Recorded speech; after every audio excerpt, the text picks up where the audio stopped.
Sir ನಮಸ್ಕಾರ. ನಮಸ್ಕಾರ sir, ಇವತ್ತು ವಿಶ್ವ ಜಲ ದಿನದ ಆಚರಣೆಯನ್ನು ಮಾಡ್ತಾ ಇದ್ದಾರೆ. ಹಾಗಾಗಿ ನೀರಿನ ಒಂದು ಪ್ರಾಮುಖ್ಯತೆ, ನೀರಿನ ಮಹತ್ವಕ್ಕೆ ಒಂದು ಪ್ರತಿಯೊಂದು ಜೀವ ಜಲ ಚರ ಪ್ರಾಣಿ ಪಕ್ಷಿಗಳು ಕೂಡ ನೀರಿನ ಅವಶ್ಯಕತೆ ಇದೆ. ಸರ್, ಇದರ ಬಗ್ಗೆ ಏನು ಹೇಳ್ತೀವಿ?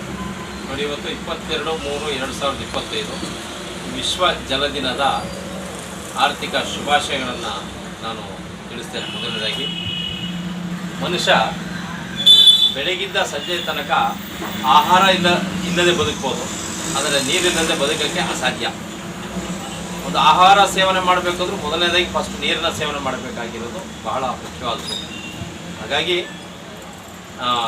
ನೀರನ್ನು ಮಿತವಾಗಿ ಬಳಸಿ, ನೀರನ್ನು ಉಳಿಸಿ. ಇನ್ನು ಮುಂದಿನ ದಿನಗಳಲ್ಲಿ ಮಳೆಗಾಲ ಬರ್ತಕ್ಕಂಥದ್ದು.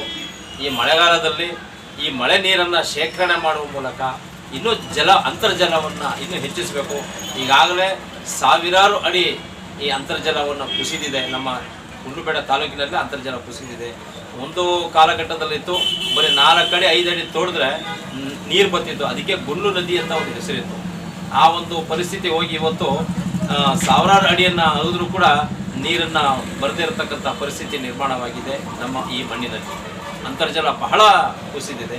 ಅದಕ್ಕೆ ಅಂತರ್ಜಲ ಒಂದು ಕಾಪಾಡ್ಕೋಬೇಕಂದ್ರೆ ಈ ಮುಂದಿನ ದಿನಗಳಲ್ಲಿ ಬರ್ತಕ್ಕಂತಹ ಈ ಮಳೆಗಾಲದಲ್ಲಿ, ಮಳೆಯ ಸಂದರ್ಭದಲ್ಲಿ ಈ ಮಳೆ ನೀರನ್ನು ಶೇಖರಣೆ ಮಾಡುವಂಥ ಕೆಲಸ ಮಾಡಿದ್ರೆ ನೋಡಿ, ಅಂತರ್ಜಲ ಜಾಸ್ತಿಯಾಗಿ ನಮಗೆ ನೀರಿನ ಅಭಾವ ಕಮ್ಮಿ ಆಗ್ಬೋದು. ಈಗ ಕುಡಿಯೋಕ್ಕೆ ನೀರೇನು ಅಭಾವ ಇಲ್ಲ ನಮ್ಮ ಗುಂಡ್ಲುಪೇಟೆ ತಾಲೂಕಿನಲ್ಲಿ. ಈಗ 24x7 ಅಂತ ಎಕ್ಸ್ಪ್ರೆಸ್ ಲೈನ್ ಕೂಡ ಬರ್ತಾ ಇದೆ. ಆದರೂ ಕೂಡ ಈ ಮಳೆ ನೀರು ಸೇವನೆ ಮಾಡಿದ್ರೆ ರೈತರಿಗೆ ಅನುಕೂಲ ಆಗುತ್ತೆ, ಪ್ರತಿಯೊಬ್ಬ ಪ್ರಾಣಿ ಪಕ್ಷಿಗಳಿಗೂ ಅನುಕೂಲವಾಗುತ್ತೆ ಅಂತ ಈ ಸಂದರ್ಭದಲ್ಲಿ ಹೇಳೋ ಮೂಲಕ ಮತ್ತೊಮ್ಮೆ ವಿಶ್ವ ಜಲ ದಿನದ ಶುಭಾಶಯಗಳನ್ನು ತಿಳಿಸ್ತೇನೆ. ಧನ್ಯವಾದ ಸರ್. ಹಾಗೆ ಇನ್ನೊಂದು ಪ್ರಮುಖವಾದಂಥ ಒಂದು ಪ್ರಶ್ನೆ ಸರ್, ಈಗ ಒಂದು 5-6 ಗಿಡಗಳನ್ನ ನೀರು ಎರೆದು ಅದನ್ನು ಪೋಷಣೆ ಮಾಡಬೇಕಂದ್ರೆ ಸ್ವಲ್ಪ ಹಿಂದೆ ಮುಂದೆ ನೋಡ್ತಾರೆ, ಅಂದರೆ ಮಾಡ್ತಾರೆ. ಆದರೆ ಸಾಲದು ಎಷ್ಟೆಷ್ಟೋ ಕಿಲೋಮೀಟರ್ಗಳ ಮರಗಳನ್ನು ನೆಟ್ಟು ನೀರನ್ನು ಎರೆಯುವುದ್ರ ಮುಖಾಂತರ ಸಾಲುಮರದ ತಿಮ್ಮಕ್ಕನವರು ಅಗ್ರಸ್ಥಾನದಲ್ಲಿ ನಿಂತಿದ್ದಾರೆ. ಇದ್ರ ಬಗ್ಗೆ ತಿಮ್ಮಕ್ಕ ಅವ್ರ ಬಗ್ಗೆ ಒಂದು ಹೇಳೋಣ. ಅವ್ರ ಬಗ್ಗೆ ಮಾತಾಡೋಕ್ಕೆ ಪದಗಳೇ ಸಾಲದು. ಹೇಳಿ, ಅದೊಂದು ಪವಾಡ ಅಂತ ಹೇಳ್ಬೋದು.